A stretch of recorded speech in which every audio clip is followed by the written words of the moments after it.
Assalamualaikum warahmatullahi wabarakatuh. Salam sejahtera bagi kita semua. Perkenalkan, saya W.S. Wismi, dosen tetap Prodi Informatika Universitas Bina Sarana Informatika. Melalui video ini, saya melaksanakan penyusunan dokumen pernyataan diri dosen dalam unjuk kerja Tridharma Perguruan Tinggi, khususnya bagian pengajaran. Pada kesempatan ini, saya ingin memaparkan salah satu mata kuliah yang saya ampuh, yaitu Data Science. Mata kuliah ini membahas tentang pengenalan data science, metodologi yang digunakan dalam data science, kemudian pemahaman tentang proses yang ada dalam data science, berikut penerapan data science dalam kehidupan nyata. Mata kuliah ini mendukung capaian pembelajaran lulusan, diantaranya CPL 1 memiliki kompetensi untuk menganalisis persoalan komputing yang kompleks untuk mengidentifikasi solusi pengelolaan proyek teknologi bidang informatika maupun ilmu komputer dengan mempertimbangkan wawasan perkembangan ilmu antar disiplin. Lalu CPL 2 memiliki kemampuan dalam pengelolaan manajerial tim dan kerjasama atau teamwork. Kemudian manajemen diri, mampu berkomunikasi baik secara lisan maupun tulisan dengan baik dan melakukan presentasi. Adapun capaian pembelajaran mata kuliah atau CPMK yang ingin dicapai yaitu CPMK 1 mampu mengembangkan dan merancang solusi pengelolaan proyek teknologi dengan mempertimbangkan prinsip-prinsip dasar informatika serta wawasan perkembangan ilmu dan teknologi antar disiplin. Kemudian CPMK 2 mampu menerapkan strategi kolaboratif multidisiplin dan pengelolaan proyek teknologi untuk mencapai solusi yang inovatif dan sesuai dengan kebutuhan organisasi. Lalu CPMK 3 mampu mengelola diri, menyusun perancangan pribadi, serta mengorganisasi tugas secara mandiri maupun dalam tim di berbagai bidang ilmu komputer. Dalam pembelajaran, menerapkan metode diantaranya delivery, yaitu penyampaian materi melalui ceramah interaktif, interaksi, mahasiswa diajak aktif dan diskusi di kelas, serta observasi dan melakukan studi kepustakaan terkait data science, serta presentasi proyek akhir. Adapun asesmen atau penilaian yang dilakukan secara objektif melalui tes lisan, tes tulisan, tugas proyek, evaluasi akhir sesuai dengan rubrik yang ditetapkan di RPS.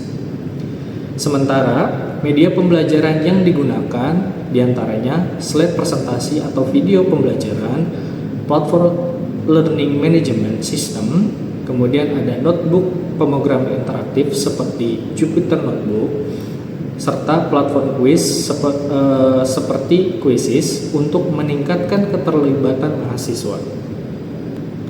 Keseluruhan dari kegiatan perkuliahan dapat diakses melalui platform online learning UBSI dengan nama UBSI. Adapun untuk bobot penilaian pada kelas meliputi penilaian kehadiran sebesar 20%, lalu penilaian untuk tugas studi kasus sebesar 30%, serta penilaian proyek akhir sebesar 50%. Selanjutnya, mari kita simak perkuliahan data science pada salah satu pertemuan yang juga dilakukan secara luring. Sekian dari saya, terima kasih. Wabillahi taufiq wal hidayah. Wassalamualaikum warahmatullahi wabarakatuh. Oke, bismillahirrahmanirrahim. Assalamualaikum warahmatullahi wabarakatuh. Waalaikumsalam warahmatullahi wabarakatuh. Selamat siang semuanya. Gimana kabar? Sehat semua, sehat ya? Alhamdulillah. Baik, kita masuki mata kuliah data science. Untuk pertemuan kedua sekarang berkaitan tentang metodologi data science. Apa sih metodologi data science? Jadi metodologi data science itu langkah-langkah yang digunakan dalam proyek data science agar dapat menghasilkan hasil yang optimal yang dapat menjawab pertanyaan dari suatu masalah yang ingin diselesaikan. Nah, jadi ketika ada masalah dalam pengolahan data, maka kita perlu langkah-langkahnya berkaitan dengan metodologi data science. Dan metodologi data science ini tidak bergantung pada teknologi atau tools tertentu. Jadi tidak ada kaitannya dengan aplikasi atau software gitu ya untuk tahapan ini. Kemudian metodologi data science yang dibahas kali ini adalah metode CRISP-DM yang dikemukakan oleh John Rawlings yang merupakan senior data scientist di IBM. Jelas ya? Ada yang mau ditanyakan? CRISP-DM itu apa?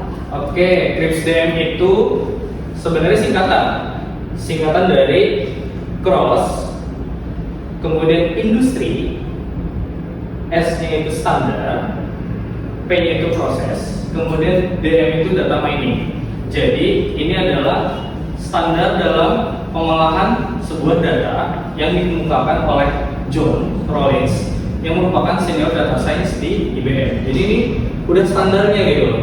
Ketika kita pengen pengolahan data dengan metodologi data science, nah CRISP-DM ini jadi standarnya. Jelas ya? Oke.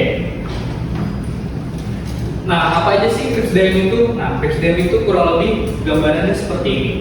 Ya, ada business understanding, kemudian analytic approach, kemudian ada data recruitment, lalu ada data collection, data understanding, lalu ada data preparation, lalu ada modeling, evaluation, kemudian ada development, lalu ada feedback.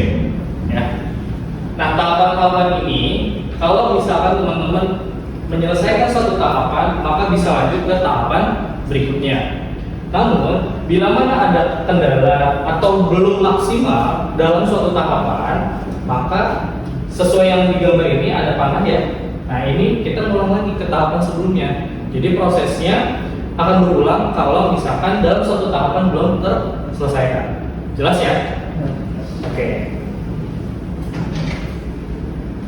Nah, ini yang tadi tahapan metode data science-nya bisa dilihat: business understanding, analytic approach, data recruitment, data collection, data understanding, data preparation, modeling, evaluation, deployment, dan feedback.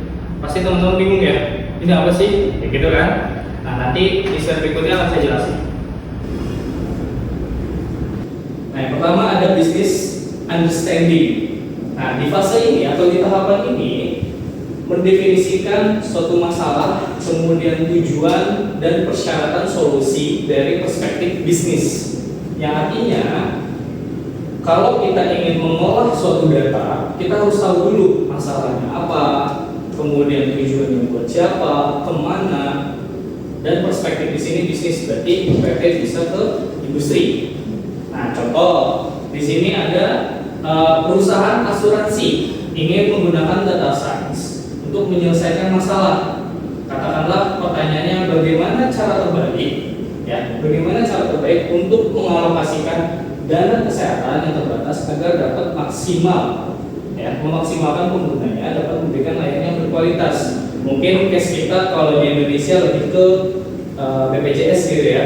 Jadi dana yang ada ini gimana nih biar tepat sasaran, ya, kemudian memberikan layanan yang berkualitas. Disinilah data science bekerja gitu. Nah, berkaitan dengan business understanding, ini saya lanjut. Sebelum memulai mengumpulkan data, jadi kan tadi ada tahapan berikutnya. Jadi tahapan di sini belum mengumpulkan data ya. Target dan tujuan dari pertanyaan tersebut perlu didefinisikan, ya, harus diperjelas dulu. Kita meminta penjelasan dari si pemberi pertanyaan untuk mengetahui lebih detail target dan tujuannya. Misalnya dalam kasus ini, target penyedia layanan jasa layanan kesehatan tanpa menaikkan biaya, sedangkan tujuannya adalah meninjau kembali proses yang sudah berjalan untuk mengidentifikasikan ketidakefektifan atau inefisiensi.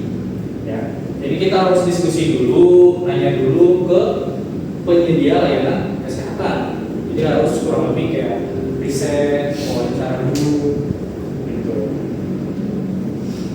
Setelah target dan tujuan ditentukan, kalau udah tahu nih, ya, misalnya tim data scientist memprioritaskan perawatan kembali pasien sebagai area efektif untuk ditinjau ulang. Nah, Nah, di sini kita targetnya berarti memprioritaskan perawatan kembali ke pasien. Dengan bekal target dan tujuan yang sudah ditemukan bahwa 25 sampai 35% pasien yang telah selesai menjalani perawatan akan kembali menjalani perawatan dalam waktu 1 tahun. Sementara 50%-nya akan kembali menjalani perawatan dalam waktu 5 tahun. Dan pasien yang gagal jantung merupakan pasien terbanyak yang kembali menjalani perawatan. Jadi case-nya adalah misalkan dalam layanan kesehatan ini kita udah dapat datanya dari 25 sampai 35% pasien bahwasanya dia akan kembali perawatan kurang lebih 1 tahun. Kemudian sisanya menjalani perawatan 5 tahun sekali gitu ya.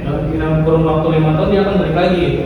Nah, kebanyakan dari data ini pasien yang gagal jantung, jadi penyakit jantung nih, yang merupakan pasien terbanyak yang akan kembali menjalani perawatan. Berarti kita tahu nih target layanan itu kurang lebih ke pasien gagal jantung. Paham ya teman-teman ya?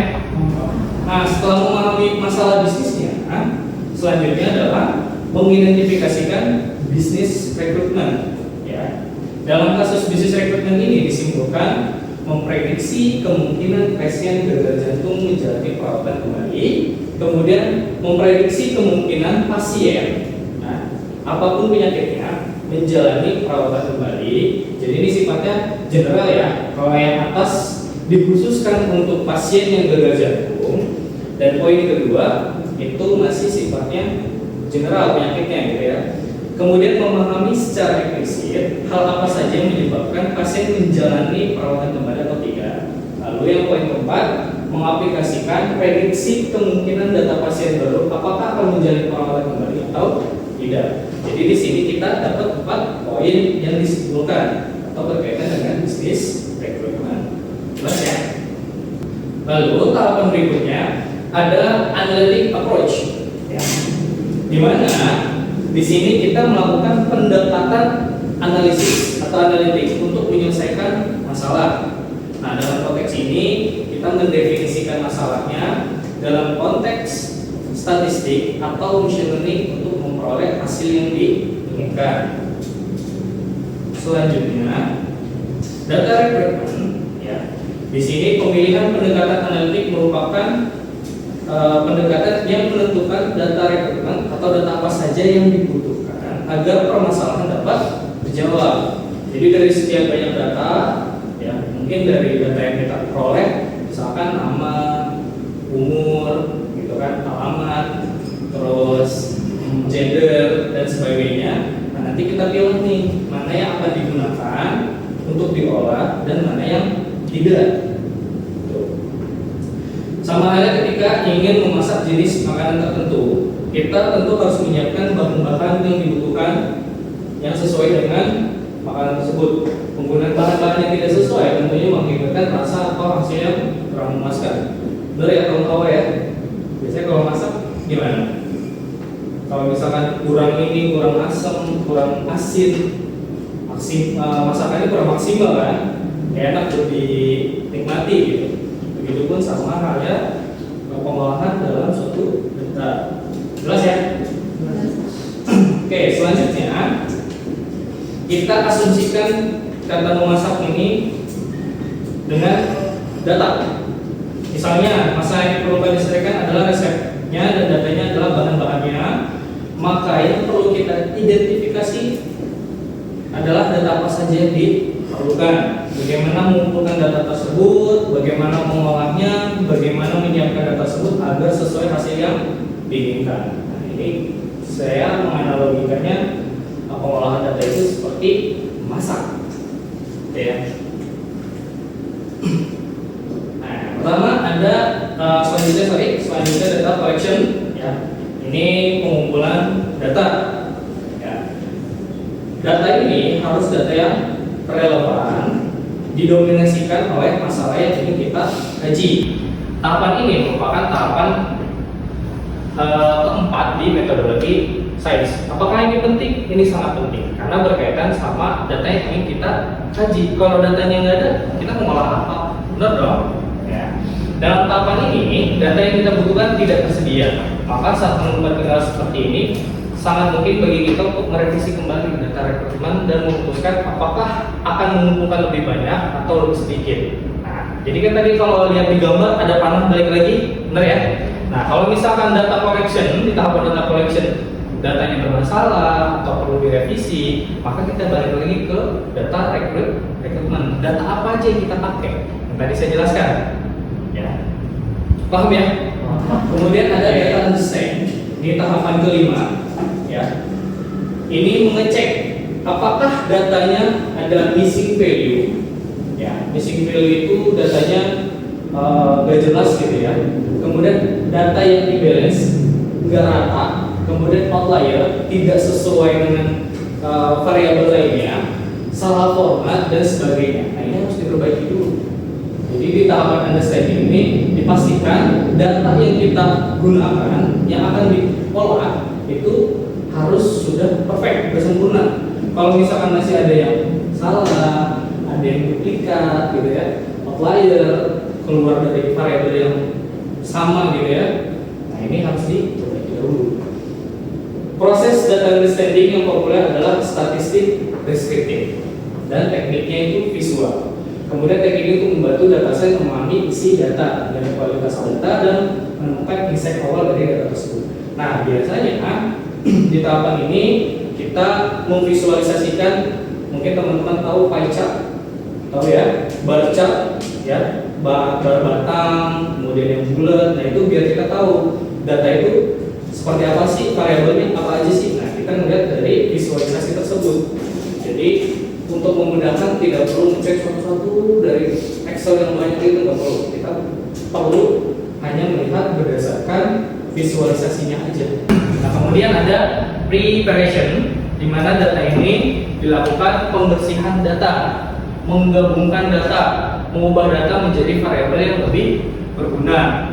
Agar data dapat diproses secara efektif pada tahapan pemodelan, data harus dipisahkan dengan baik dengan membersihkan dari missing value, invalid value, duplikat, memastikan bahwa data seluruh ini formatnya benar.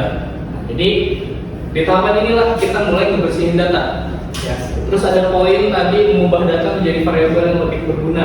Mungkin ada beberapa yang datanya bersifat numerik, kemudian ada juga yang bersifat nominal.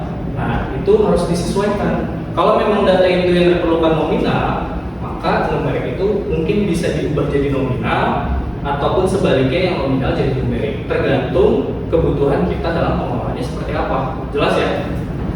Nah, ini ada fitur engineering, di mana ini adalah proses transformasi data menjadi fitur-fitur yang lebih representatif dan dalam membantu menyelesaikan masalah yang lebih baik. Nah, ini biasanya tahapan ini menghabiskan sekitar 70% sampai 80% dari seluruh proses pengolahan data science. Nah, ini biasanya tahapan yang paling rumit gitu ya, karena kita harus tahu datanya. Kemudian tahapan modeling atau pemodelan, ya.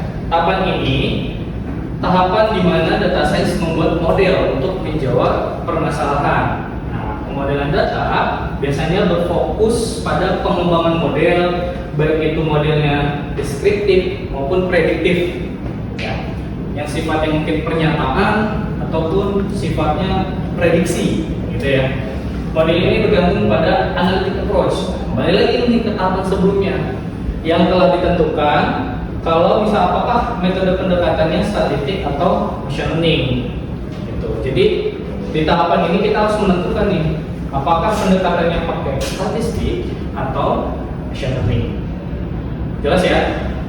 Nah, proses pemodelan ini untuk model prediktif menggunakan data training. Apa sih data training? Ada yang tahu? Ada yang tahu? Oke, data training itu sesuai artinya data yang perlu dilatih atau data latih. Nah, ini data yang nanti akan masuk ke proses pengolahan untuk sebagai pembelajaran, ya, atau pelatihan gitu. Oke, selanjutnya evaluation. Nah, di sini pengujian terhadap kualitas model dari model yang sudah dibuat tadi apakah model yang dirancang sebelumnya tersebut dapat mengatasi permasalahan atau tidak? Kalau misalkan tidak, balik lagi ke tahapan sebelumnya. Ya, kalau misalkan tahapan ini mengatasi masalah, maka dianggap selesai gitu ya untuk pemodelannya. Tapi kalau misalkan di tahapan ini ternyata permasalahan bisnisnya belum terselesaikan, maka kita balik lagi ke tahapan modeling. Nah, untuk tahapan evaluasi model ada dua fase. Yang pertama, fase diagnostic measure, kemudian ada fase statistical signification testing. Ya. Apa sih diagnosis measure? Nah, ini digunakan untuk memastikan model yang bekerja itu baik, berjalan sesuai yang kita harapkan. Kemudian untuk statistical signification testing dapat digunakan untuk memastikan bahwa data yang digunakan telah ditangani dan diinterpretasikan dengan benar di dalam model. Jadi data yang kita olah itu bisa berjalan dengan baik di dalam sebuah model yang sudah kita buat, gitu ya. Oke, selanjutnya ada deployment. Apa sih deployment? Ya, deployment itu mengasumsikan bahwa model yang telah dibuat, dikembangkan, menghasilkan hasil yang memuaskan dan disetujui oleh pemangku kepentingan. Balik lagi ke kalau case yang tadi layanan kesehatan, gitu ya. Nah, model yang tersebut dapat diterapkan, digunakan dalam lingkungan bisnis. Jadi model yang sudah kita buat berdasarkan data yang kita olah, kita deployment. Apa sih deployment? Kalau mungkin ranahnya ke informatika, kita buat aplikasinya untuk memprediksi, mengasumsikan, mendiagnostik, gitu kan? Bahwasanya aplikasi yang diinginkan itu berjalan. Jadi user itu tinggal menggunakannya aja, gitu. Kemudian ada feedback. Nah, ini adalah umpan balik dari stakeholder tentang kinerja model yang telah dibangun oleh data scientist, sehingga dapat meningkatkan akurasi dan penggunaan modelnya. Nah, feedback itu ibaratnya aplikasi yang sudah kita gunakan atau kita buat, kita berikan ya ke layanan kesehatan tadi. Nah, dari pihak layanan kesehatan memberikan penilaian terhadap kita, terhadap data yang kita olah tadi. Apakah ada error, apakah ada bug, atau ada kesalahan dalam menganalisis. Nah, kalau misalkan feedbacknya positif, maka dapat meningkatkan akurasi dan kegunaan modelnya. Tapi kalau misalkan dari feedbacknya negatif, maka perlu ada evaluasi lagi. Jadi balik lagi ke tahapan sebelumnya. Jelas ya? Oke, mungkin untuk materi hari ini saya rasa cukup. Minggu depan teman-teman mungkin dibuat kelompok gitu ya, itu menentukan business understanding-nya apa ya, untuk pengolahan datanya seperti apa, yang nantinya buat teman-teman jadikan tugas project nilai UAS. Jelas ya? Nah, jadi teman-teman cari stakeholdernya ya, kemudian cari business understanding-nya ranahnya kemana. Misalkan saya mau ke ranah kesehatan juga Pak, silakan. Atau ranahnya misalkan ke bidang botani, tanaman ya, analisis kesehatan tanaman, itu boleh. Atau analisis ke finance atau keuangan, atau misalkan analisis perbankan. Nah, jadi kalian harus tahu nih business understanding-nya atau targetnya itu kemana dan siapa tujuannya. Jelas? Oke, terima kasih atas perhatiannya. Kurang lebihnya mohon maaf. Wabillahi taufiq wal hidayah. Assalamualaikum warahmatullahi wabarakatuh.